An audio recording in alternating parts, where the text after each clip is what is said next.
ఓం శ్రీ గురుభ్యో నమః. హరి ఓం. శ్రీ మహాగణాధిపతయే నమః. శ్రీ మహాసరస్వత్యై నమః. శ్రీ గురుభ్యో నమః. హరి ఓం. వాగర్ధాదివ సంపృక్తౌ వాగర్ధ ప్రతిపత్తయే జగతః పితరౌ వందే పార్వతీ పరమేశ్వరౌ. అథ శివపురాణే ప్రారంభ. 9వ ఘట్టమైన మొగలి పువ్వు కూట సాక్ష్యం గురించి ఈ ఘట్టంలో తెలుసుకుందాం. అర్ధగంభీర్యము గల మాటలతో దేవతనిలా క్షేమ సమాచారం అడిగినాడు. ప్రేమైన దేవతలారా, నా శాసనం వల్ల మీకు అభ్యుదయం కలుగుతున్నది కదా. జగత్తు లోకపాలకులు సకల దేవతా సమూహం వారి వారి కర్మలందు సక్రమంగా ప్రవర్తిస్తున్నారు కదా. పరస్పర ఆధిక్యత నిరూపణ కొరకు బ్రహ్మ విష్ణువుల మధ్య జరుగుతున్న యుద్ధం గురించి నాకు ముందే తెలుసు. కలవరపాటుతో మీ రాక వల్ల ఆ విషయమే తిరిగి చెప్పినట్లయింది కదా. ఈ విధంగా మధుర వచనాలతో అంబికాపతి తల్లిదండ్రులు తన సంతానాన్ని లాలించిన తీరుగా పలికి దేవతలను సంతుష్టితుల్ని చేసి 100 మంది ప్రమథ గణాధిపతులను రణరంగానికి రావలసిందిగా ఆజ్ఞాపించాడు. అప్పుడు శివుని ప్రయాణానికై బహువిధ వాద్యాలంకారాలతో కూడిన వాహనములు సిద్ధమైనాయి. ప్రణవాకారము పంచమండలామండితము అయిన భద్రమైన రథాన్ని అంబికాపతి అధిరోహించినాడు. కుమారులతోనూ ప్రమథ గణాలతో కూడిన శివుణ్ణి ఇంద్రాది బృందారుకులందరూ అనుసరించినారు. చిత్రవర్ణ శోభిత ధ్వజాలంకారాలతో ఛత్ర చామరాజులతో సంగీత నాట్యమేళాలతో వాద్య బృందాలతో ఎడతెరపిలేని పుష్పవృష్టి జనివాళలా కురుస్తుండగా పరాశక్తితో కూడి పరమేశ్వరుడు సంగ్రామ రంగానికి బయలుదేరాడు. గగనాన నిగూఢంగా సమాస్థితుడై బ్రహ్మ విష్ణువుల యుద్ధాన్ని సమీక్ష చేశాడు. శంకరుడు వాద్యఘోష శబ్దమడిగినది, గణ కోలాహలం అడిగినది. పరస్పర విజిగీషతో బ్రహ్మ విష్ణువులు ప్రయోగించిన మహేశ్వర పాతవస్త్ర దారుణ మరణాగ్ని కీలలచే ముల్లోకాలు అల్లకొల్లోలమయ్యాయి.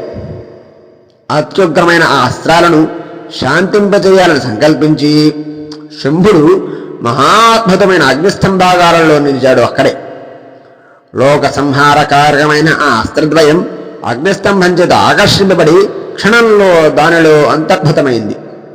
ఈ విధంగా అస్త్రద్వయం తనలో అంతర్భుతం చేసుకొని లోకాలకు శాంతిని కళ్యాణాన్ని కలిగించిన విస్మయం అద్భుతము అయిన అగ్నిస్తంభాన్ని చూసే దేవతా సమూహం దిగ్భ్రాంతి చెందినది.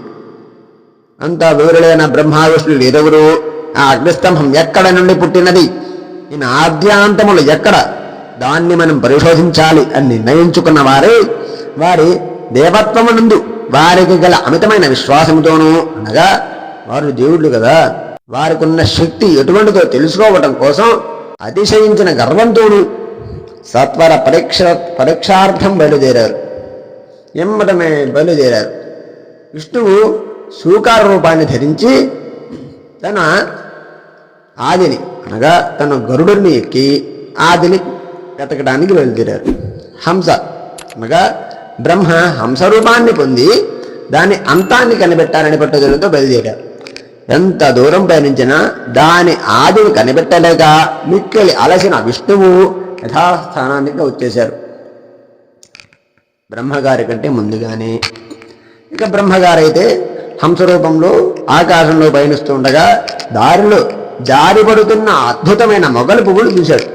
అది అతి సురభిడంగాను నవనమోష్యంగాను ఉండి సువర్ణ దీధితుల వెధలు చెల్లుతోంది. అది చాలా కాలంగా జారి పడుతూనే ఉంటుంది. బ్రహ్మ విష్ణువుల అజ్ఞానాన్ని ఎరిగి మహాదేవుడైన పరమేశ్వరుడు చిన్నగా నవ్వగా ఆ కంపనం వలన శిరస్సును జారిపడిన పువ్వే ఈ మొగలి పువ్వు. బ్రహ్మ విష్ణువులకే కాదు, లోకాలన్నిటికీ అనుగ్రహ సూకమైనది.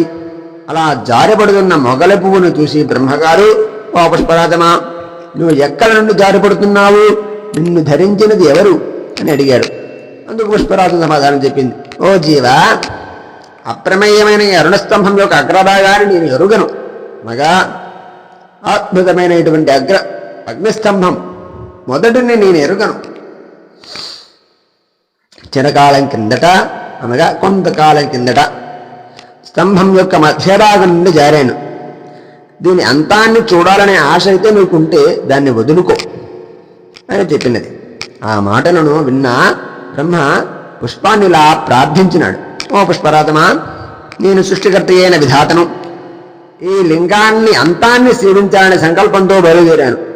నాకు ఒక ఉపకారం చేయాలి. నువ్వు నాతో పాటు విష్ణు వద్దకు వచ్చి, ఈ బ్రహ్మగారు లింగాగ్రాన్ని సేవించాడు అనగా లింగం అంతాన్ని చూసి వచ్చాడు, అందుకు నేనే సాక్ష్యం అని సాక్ష్యం చెప్పాలి అని చెప్పారు. ఆపత్కాలంలో అసత్యం అవడం తప్పేమి కాదులే అన్నారు బ్రహ్మగారు. బ్రహ్మగారి మాటలకు పుష్పం సరైనని అంగీకరించింది. ఎందుకు? ఆయన సృష్టికర్త కదా, చెప్పకపోతే మళ్ళీ ఏమవుతుందో అని చెప్పుకుంటుంది. మిక్కిలి శ్రమ చెంది అలసి ఉన్న విష్ణువు ఎదుటే అలాగే సాక్ష్యం చెప్పింది మొగలి పువ్వు. కుట సాక్ష్యాన్ని నమ్మిన విష్ణుమూర్తి బ్రహ్మగారు నిజంగాన్ని లింగాగ్రాన్ని అనగా లింగం అంతాన్ని సేవించాడనే విశ్వాసంతో బ్రహ్మను షోడశోపచారాలతో పూజించాడు. దుర్బుద్ధితో అసత్యమడిన బ్రహ్మను శిక్షించడానికి ఈశ్వరుడు అగ్నిలింగం నుండి సగనుడై సాకారంగా ఆవిర్భవించినాడు. అలా ఆవిర్భవించిన స్వామిని చూచి ముక్కుడితహస్తుడైన విష్ణువు ఆయన పాదాన్ని పరిగ్రహించి ఇలా ప్రార్థించినాడు. స్వామి, ఆద్యాంతములు లేని విరాట్ స్వరూపుడు నీవు, కానీ నీ నిద్ర నిన్ను విమర్శ చేయడానికే పూనుకున్నాం కదా. ఓ కరుణాకర, దయాద్ర దృష్టితో చూడుము, నా అజ్ఞానాన్ని మన్నించుము. ఇదంతా నీలేనని అర్థమైంది స్వామి, నన్ను క్షమింపు అని అన్నాడు. అలా సత్యాన్ని వెలుకని విష్ణువుని ఈశ్వరుడు, ఓ వత్స, నువ్వు ఈశ్వరాత్మాన్ని కోరిన వాడవి ఉండి కూడా సత్యాన్నే పలికినావు. ఆ కారణంగా నీ యందు చాలా ప్రసన్నుడైనాను. నేను భూలోకంలో నాతో సమానంగా నీకు కూడా పూజా సత్కారాలు లభిస్తాయి. నాకంటే నేరుగా అంటే వేరుగా నీకు క్షేత్ర ప్రతిష్ట ఉత్సవ పూజాధికారులు నిర్వర్తించబడతాయి అని సకల దేవతాగణం చూస్తుండగానే విష్ణువుకు తనతో సమానమైన స్థానాన్ని కల్పించాడు శ్రీ పరమేశ్వరుడు. శివపురాణములోని 9వ ఘట్టం సమాప్తి. రేపటి వీడియోలో బ్రహ్మ యొక్క శిరస్సును ఖండించుట అనే 10వ ఘట్టాన్ని తెలుసుకుందాం. హరి ఓం దత్సదు.